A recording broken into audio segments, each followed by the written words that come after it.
Well, Michael Murphy, it is a joy to have you on Talking Church today.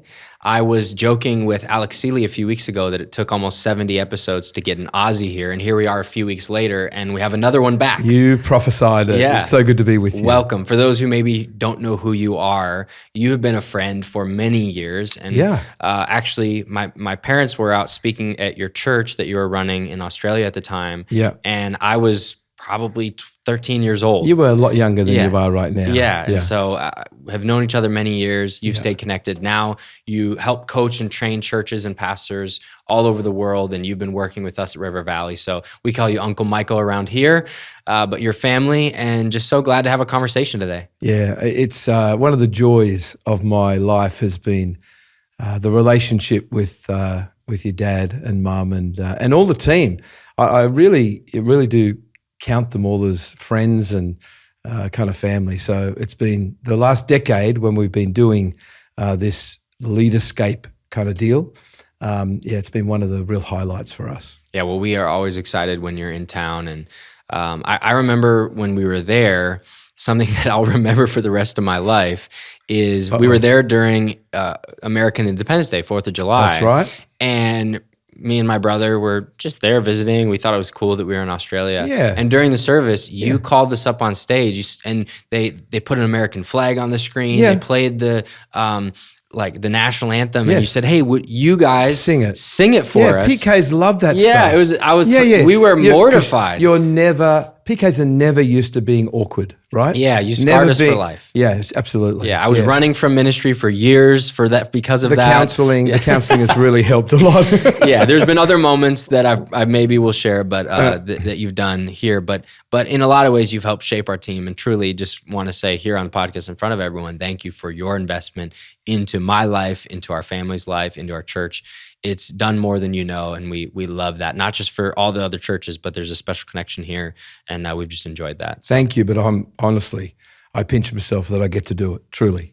Yeah, well, you do so much, and I want to talk about that and help pastors and churches who are listening, who maybe they've heard about you, or maybe they've never before. Probably but they can get some insight in circles within the Ark, within Australia. There's a lot of people who you're working with, different churches. But today I want to talk about how to strategize and build momentum. Because I think sometimes pastors feel that they need to manufacture it and they need to beat their chest and they need to be rah-rah, but not every pastor is that way. And even some of our campus pastors, they have different personalities. Some of them are much more extroverted and outgoing and joyful. We were even joking before we started recording that's not always me. Sometimes for the camera I can put it on, but I'm a lot more mellow and sometimes even to a fault. The smile's coming through really well. Right, yeah. Good, I'm glad.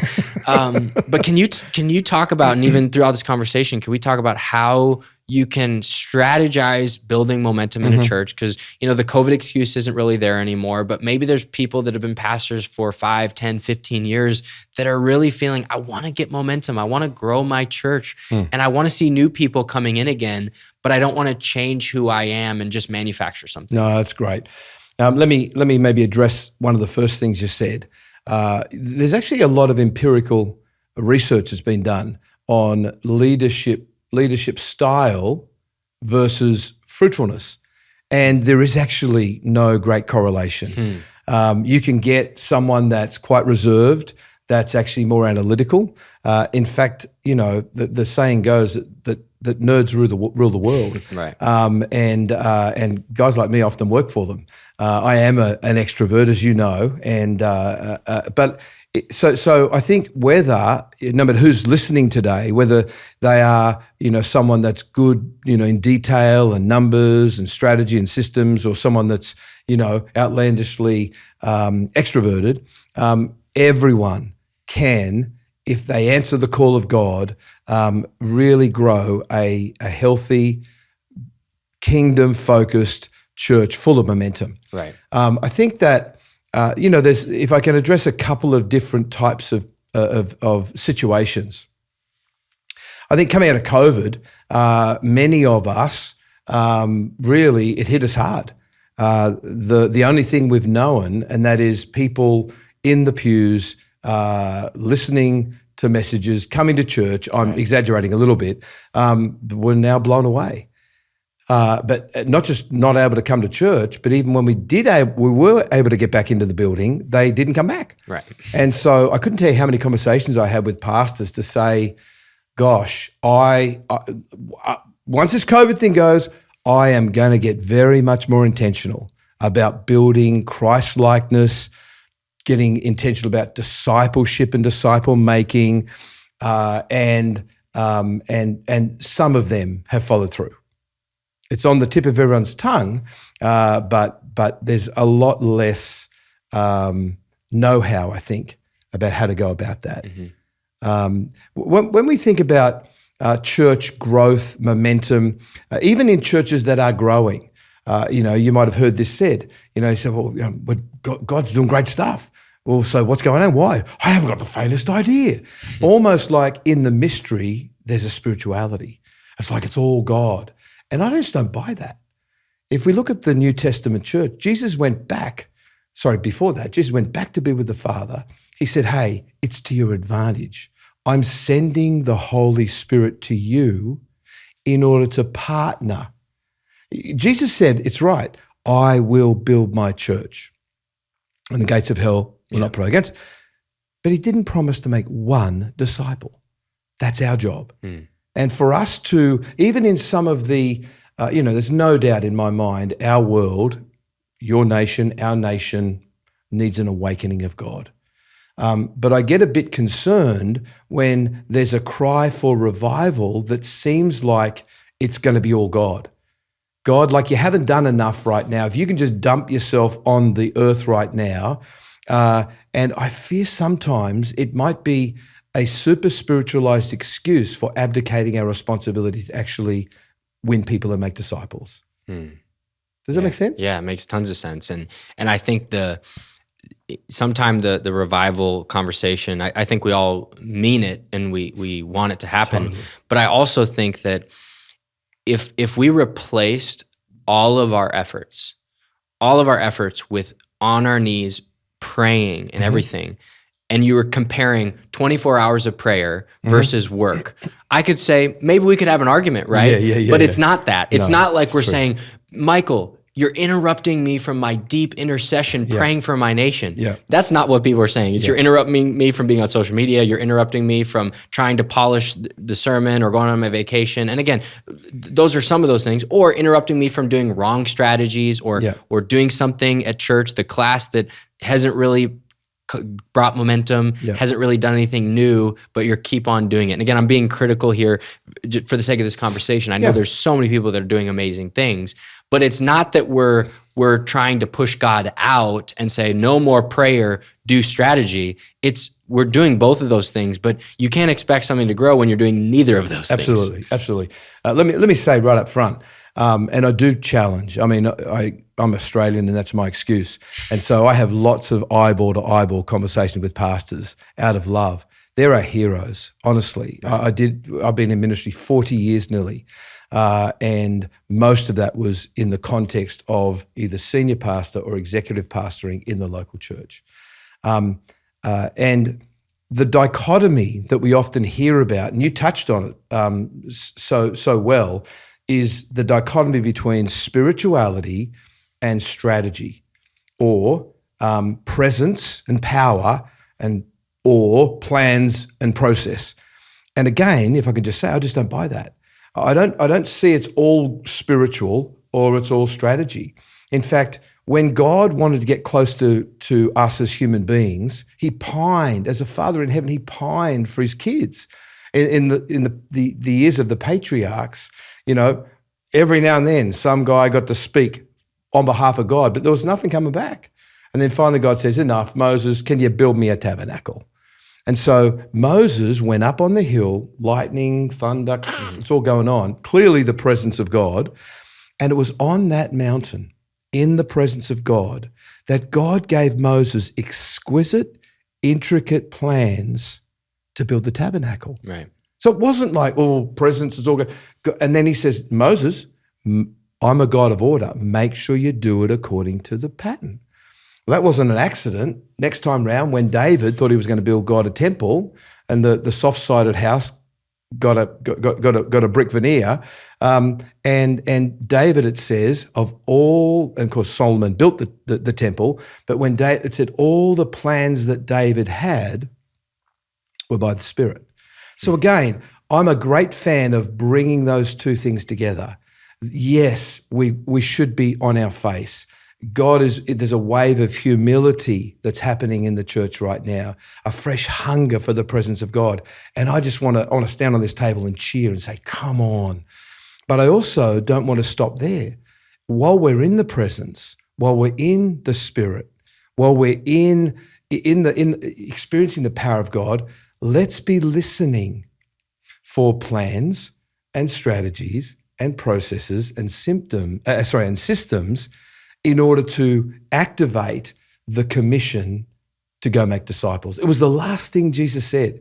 And for me, I reckon it should be our first priority. Yeah, right. That's so good and such a good reminder for us. If you could take us back behind the curtain a little bit, and I know you do a lot of this with churches that you coach and helping them out, but almost, in the short time, helping some churches with a little mini coaching session, right? If a pastor said, all right, I'm sold, I'm going to do it, the combination of spirit and process, what would you say are the things that they need to do organizing within their team and within their own life and their church? Say, here are the steps that you need to consider. Here are the things that you need to think about as you start to create a plan to build momentum in your church. Yeah, I mean, thank you. I'd love to be able to sit down with each one personally, but in a generalized sense. Right now we're sitting at about 9,000 hours with lead pastors in their teams that we've accumulated talking about this very stuff. Sure. And so because it's all I do and all our team does, we've actually become very focused on what I would call, and I even hate to say it because it sounds so flippant arrogant, best practice. So what is going to be the best things that are going to actually take the desire of most of these hero pastors to see their church move forward. And many, they've got, I've just thrown everything at it and it's not shifting. Right. Is it me? Am I just a bad leader? Maybe not. I can talk to you about many leaders that have been stuck at 200, 300, and they engage in some things outside of what their current knowledge base is. Right. And it makes sense. Oh, that's how to do that. So we want to put some handles on that. In a very simple sense, we look at three things. We look at encouraging and helping pastors to fix their nets, fishing analogy, and then to fill the funnel, and then to flex their capacity. And the bullseye of that is actually stewarding the guests that God is giving them. I have a conviction that every person that comes within the sphere of influence of one of the people at River Valley or at one of the Life churches or Highlands or whatever is actually sent by God. Now, that might sound like an audacious thing to say, but think about how much activity happens. When you talk to someone about, tell me about your God story, and they say, wow, it was amazing. Yeah. I talk, and there's a guy, Reg, who if they do pump gas these days, and he's talking about Jesus. And then I was in the school playground dropping my kid off, and they're talking about, I got everywhere it was happening. Yeah. This is not accidental. We call it God incidents, but heaven is active. And so I feel a holy reverence for the responsibility to look after God's guests that are either come across the threshold of the church or actually get near someone. Imagine if in Crosstown campus, Jesus rocked up and he had Marge and Tom with him. And he said to the girl on the door, hey, Jesus here, hi, good day. I'm going to be in a little while. I'm in all your services. I'd like Marge and Tom. Could you look after him for me? Beryl would go, oh my gosh, what could I not do for this couple? Well, I believe that's what it's like every time. Right. And so we have pulled no punches in getting down to the finesse of the detail. Attention to detail is an expression of love. And so in fixing your nets, we help pastors to roll the red carpet out, to build trust very quickly with new people. A lot of people's like folks say, hey, fill out the card, put the card in your back pocket. If you can build trust, the details, sharing information, which is actually an expression of trust, is going to be no problem at all. Right. Well, it's funny that you mentioned the cards, because the cards are good for us to get people's information, but if we're not helping them know why it's good for them, then it's essentially very transactional, right? It's, hey, we want your information so that we can fill in the blank. And for them, if they're new, maybe they think so that you can ask for money, or so that you can ask me to serve in an area that I don't even want to serve in. Yes. And there's a lot of questions there. You know, the example you had of Jesus bringing in some friends, what made me think of is when you walk into a restaurant, right? There's a process, but we've become so accustomed to the process that it's normal to us. You walk in, you check in at the host stand, and you say, hey, I'm here. Maybe you have a reservation, or if you don't, how long is the wait? And you sit down. But if you go into a restaurant and there's no host, how many of you know that everyone's looking around, and if you're a type A person, you're trying to find someone who works there, there's servers walking by, and it's confusing. Well, maybe a sign that says, you seat yourself, oh, that could have solved so much problem. Absolutely. But without the sign, oh, someone forgot to put the sign out. It's the same thing in church, right? Absolutely. Yeah, you know, imagine if you went to that restaurant and if it's a decent restaurant, they don't sort of say, oh, your table's over there somewhere. See that one there? They'll take you to your table. Right. One of the things we really help pastors to do is to build like a VIP or a concierge team, and they take them to the table. Right. If they've got children, they walk them to the kids ministry. And they say, "Help! Let me introduce you to some of the best kids workers around. They'll love your kids." Right. Amazing. What sort of coffee do you drink? You know, come and hey, have you got friends? No, not today. Sit with my wife and I. And by the way, do you want to have brunch afterwards? Right. So really rolling the red. And I know sometimes pastors are going to think, "Oh gosh, that's a whole other team." Yep. Yeah. Exactly. Yep. And it's as important as your worship team. Right. And so then from there, most churches these days, and Chris Hodges has been a big influence here, have a growth track of some sort, right, where it'll be a landing place for people to find out a bit about the church, find out how they might be able to fit, and then move them on into teams or groups. Right. That's also a really important, again, like you said, it's very clear and it's full of love and full of connectivity. And then, of course, allowing people to find their place, hand placing them into a really life-giving group. And really that whole process, the assimilation process, if I could somehow tweak every church, it would be really nailing that. Right.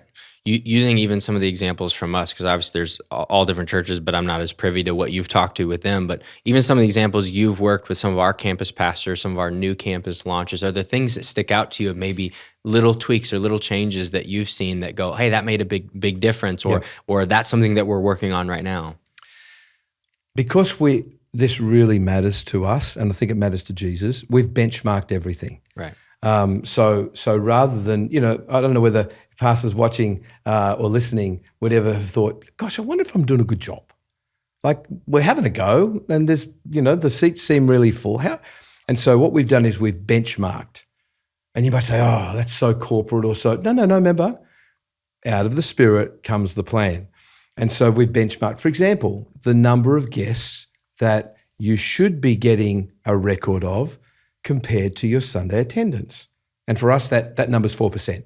I can see people going, yeah, they're in their car. And then of that number, we want 40% of those through Growth Track.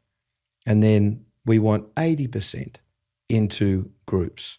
And so having, and I know you guys have really gone after this, where the campus pastors now know where the benchmark is. Right. So it's good for pastors right now to get a baseline and go, well, how are we going? Sally, how many guest cards have we got? And then if you build that VIP team, I promise you, and do it well, who are caring, give them the understanding of the why and the God's guest thing and that Jesus is sending you people, your percentage of guest cards, in other words, people that have trusted enough to give you some details, not about a phone number scratch, it's expression of trust, will go from 1% to 3%, and the number that you are stewarding well is it goes through the roof. Right. Well, and it also helps to highlight what area maybe you're deficient in, because I think at times, like you mentioned earlier, pastors say, I just can't put my finger on what it is. And Yeah. I know you and Connor have worked on this discipleship pathway and all these different exciting Yeah. things. But what's also interesting is, we have this dashboard in our system to where if you click on our back end, all the pastors can see it too. Yes. And so it's not just your metrics, it's everyone does. So literally, if I open my phone, the very first thing I see is what attendance was this weekend, how many first-time guests there were, how many people are in growth track, how many people are in small groups, and talk about the importance of accountability among others. And I know not everyone has a team that's as large as our staff with all the different campuses, but even if it's a team of 3 and keeping our numbers to ourselves, talk about why accountability is so important in this. I love kind and I hate nice. Let me give you the distinction in my mind. It might be a pedantic distinction. I love kindness doesn't cost. I love being kind with everyone. Sometimes I'm firm, but I always want to be dignifying and kind. I think in the church we're way too nice. The highest goal is don't rock the boat. The highest goal is, don't make anyone feel uncomfortable. And I think where we're talking about the mission of the kingdom of God, it's actually worth, if we've agreed that, yes, we're going to go for this, to actually talk specifically about how well we're doing compared to what we said we were going to do. And in fact, it's a disservice to someone where we're talking about the kingdom mission not to bring that to account. I think team accountability is amazing. And here's what it does. It takes the pressure off just the senior pastor having to be the bad guy or the bad girl. Because the team says, come on, you can do this. In fact, I encourage, when we look at helping churches to build a little strategic plan, which is a fancy word for saying, that's where you want to go, we're reverse engineering how you're going to get there. We identify some critical objectives, and I encourage them to meet once a month and to share how they're all going toward that. And either from a self-correction point of view, because if I've got to report to a team, my peers, man, I'm going to be giving it my best shot. Or I can say, hey, my hand's up right now. I've kind of got a bit stuck. Any other thoughts? Can any of you other campus pastors? So it's not always about you're not hitting the mark. The guys are still working toward. There's a number of them over the next 6 to 12 months are going to be smashing through those benchmarks. We want to celebrate with them. Right. We want to catch them doing a brilliant job. So I think accountability, and again, I think lead pastors, and I am definitely a recovering people pleaser. I'm Michael Murphy, and I have been a bad people pleaser. So I had to unlearn that. And when you're a people pleaser, and there's no senior pastors out there listening here that are people pleasers, but just in case there's one or two, sure. You're going to be reluctant to bring a challenge to people, because what if they misinterpret it and don't like you? Honestly, that was me for probably the first 7 or 8 years of being a senior pastor. And I just got over it, and I thought, I am doing a disservice to the beautiful people that God has called me to steward. Right. Because they're all got gold in them, and they want to know how to achieve the things for the kingdom that we've laid out to achieve.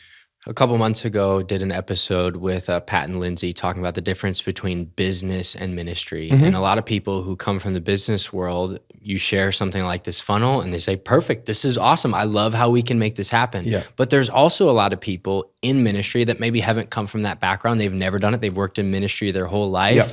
Talk about what you can do to help people that maybe need more significance and meaning and struggle with feeling like, well, these are just numbers and I care about individuals. Yeah, so good, so good. Let me take a huge risk here, okay? Aussie boy here. I normally bring my interpreter with me, but hopefully the views of Michael Murphy that are expressed are his own and are not of the River Valley Church. I'm going to give an NFL illustration. All right. So code of covering here. All right. Give me a code of grace.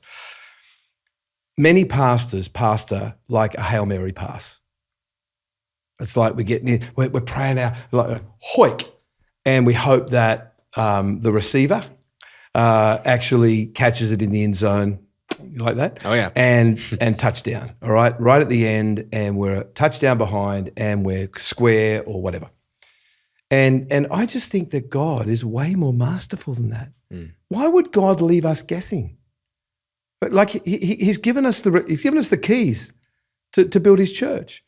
Surely, if he can give clear directions to build a tabernacle and then says, make sure you do it the way and plans for a temple, how much more when we've got Christ in us can God give us the plans? So I would say to the pastor that says, I'm just in it for one, this is about the one. So what we're doing is we're actually exercising our brain and our wisdom, and we're saying what do we need to do to actually reach those individuals. It might be 5 individuals, 10 individuals, 100 individuals. The game of NFL, they tell me, is a game of strategy. It's not meant just to be a game of hoiking for the quarterback. Right, to hoik that's it rugby, right? down the field, right? This is it's a game of intense, and I've really come to appreciate this intense strategy where you're putting things in place. Let's bring it into the kingdom. So if God's sending us people, there's a way to look after them right. If God's sending us people, there's a way to really build trust and an understanding as to whether my church is the church that they feel God has called them to be in. Right. And if God's sending them and we really engage them, then there's a way of placing them where they're going to be really discipled. And for me, that's in the context of a small or a connect or a life group. Right. Yeah, some of the analogies, my brain is just spinning that we were talking about before. It's, Jesus bringing some friends to church, but even if ever you've been to a restaurant or a hotel or even a tourist attraction or something, and you're bringing friends with, and you've been before, right? You've shared this expectation, oh, this restaurant's amazing, they're so good, their service is phenomenal, it's fantastic. You pull up and, well, normally there's valet. I don't know, maybe they don't have valet today. and then you go in and the door's locked. Well, they must be open. Oh, well, maybe there's a side door, and you go in and then the hostess isn't there. And, so you'd be so, oh my goodness, I'm embarrassed because I gave you this resounding recommendation to come to this place. But I think a lot of times we have that with church. It was funny. We had very early on, this was 25 years ago, probably. Josh, who's on our team, his parents attended church, and it was a really weird weekend. And we all have those. They felt like, that church wasn't really for us, and we're not really sure that's really going to be the church that we make it our home. Well, some friends of theirs went the next week, and it was a phenomenal weekend. It was amazing. And they said, what are you talking about? You said that church was not really for you. This is an amazing church. So then they came back a third week, and luckily the service again was good, and then they made it their home. Yeah. But maybe if they wouldn't have had that friend that shared that with them, maybe Josh wouldn't be on our team. He wouldn't have met his wife. All those things maybe wouldn't have happened. Yeah. But I think we can't just throw away things and go, well, I know we need a connect strategy, and I know we need a host team, and I know we need to do it well, but we'll get that eventually. Can you talk about even the importance and maybe some of the urgency around, you can't just toss this off as a lead or executive pastor, just toss it off to one of the interns or toss it off to somebody. This is an important part to the entire health of your church. It really is. First of all, you make a great point. There's no throwaway Sundays. So please don't hear what I'm saying to in any way mitigate the importance of doing the best we can with what we've got. That's my definition of excellence. Not comparing it to Life Church or comparing it to Elevation or River Valley, but do the very best with what you've got, and do it from a guest-centric point of view. So sometimes we've been in church too long, and we have little weird things that to a new person. So that's Sunday. So I am a big advocate of having a really great, life-giving, guest-friendly Sunday. Doesn't mean we can't do powerful worship. Doesn't mean we can't pray for people and lay hands on them. Right. But if there are things that we do like that, it's good maybe to explain them. I don't think we can be too pedantic on some of those. What does that word mean? Pedantic is attention to detail. Okay. Really nailing down, not leaving anything to chance.